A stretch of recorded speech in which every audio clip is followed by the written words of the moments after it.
Venezuela'dan sonra Zelensky'den şok açıklama, Amerika'nın sıradaki hedefi Putin mi? I do want to ask you about Minnesota, but first, just more on topic. President Zelensky said that he was watching with the rest of the world as you made this order to go and capture Nicolás Maduro. And he said, if that's how it works with dictators, then the United States knows what to do next.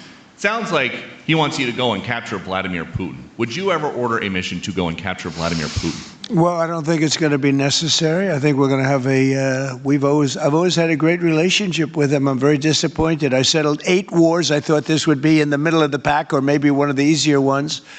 And I don't know if you know, Peter, the last month they lost 31,000 people, many of them Russian soldiers, and the Russian economy is doing poorly. I think we're going to end up getting it settled. I wish we could have done it quicker because a lot of people are dying, and mostly soldiers. You know, they get hit in Kiev and they get hit a little bit here and there, and people are dying there too. But largely it's the soldier population.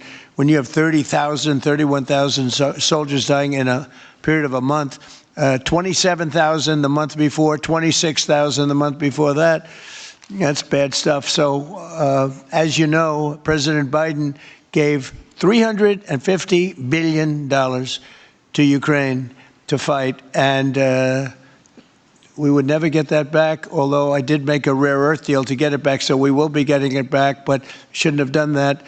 It was a bad thing to do. I will say that right now, because I was able to get NATO to up GDP from 2% to 5%, NATO's got a lot of money, and they're paying for everything. We're not losing any money. We're making a lot of money, I guess, if you think of it, because we're selling them military equipment. They're probably giving it to Ukraine. But we're selling them to NATO military equipment. We're getting full price and all of that. But that's not a big deal to me. What is a big deal is stopping a war where 30,000 people are being killed every single month. On Minnesota, the vice president yesterday suggested that Renee Good, who was killed by this ICE officer, was part of a broad left-wing network. What has your team told you about this broad left-wing network? Who is in charge of it? Who's part of it? What's it called? Well, I haven't seen the vice president's statement, but he's generally very accurate. I hate to say, look, I watched that yesterday, and there are a lot of different forms to it. But there was a woman screaming, "Shame, shame, shame, shame." She was a agitator, probably a paid agitator, but in my opinion, she was an agitator, a very high-level agitator, so professional. She wouldn't stop screaming. I said, this isn't a normal situation. This is a professional troublemaker, because you heard it and I had it. Now, I will say this. The news sort of turned her down, turned her off, because you're trying to watch. She was so loud and so crazy and just not normal. When somebody sees something like that, they don't go screaming and the same words. So I guess you could say professional, but I didn't think she did a very good job. You have agitators, and we will always be protecting ICE, and we're always going to be protecting our Border Patrol and our law enforcement. Yeah. In your conversations with these oil executives today, did you provide any security guarantees so that they can do their work safely in Venezuela? Yeah. And separately, Mr. President, they will have those guarantees, yes. And separately, Mr. President, I'm curious in terms of the future of Venezuela. Do you see Venezuela, now led by Del C. Rodriguez, as an ally of the U.S.? Is that the way that you view that country right now? Well, right now they seem to be an ally, and I think it'll continue to be an ally, and we don't want to have Russia there. We don't want to have China there.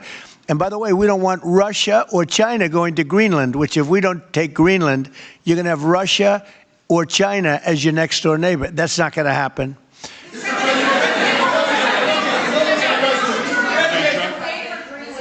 The white... Mr. President, thank you. You just said that these companies would have security guarantees if they go in on the ground in Venezuela. They will have. And what is your plan there actually for these companies and those Americans who are going to be on the ground working for these companies? Well, there are going to be Americans. I assume they're going to be using a lot of Americans, but they're going to be using a lot of people from Venezuela and other places, I would imagine. But I would think that mostly they'll be using Venezuelan workers. They have a lot of great workers. They have a very high unemployment rate, and they have workers that are very familiar with taking oil out of the ground. Yeah. Bu web sitesi İngilizce okuma ve dinleme becerilerinizi geliştirmenize yardımcı olabilir. Yapay zeka, cümleleri daha kısa ve anlaşılır ifadelere ayırır. Oynatma aracıyla hızı ayarlayabilir, duraklatabilir veya geri alabilirsiniz. Site, 20 dilde çeviri desteği sunarak öğrenmeyi kolaylaştırır.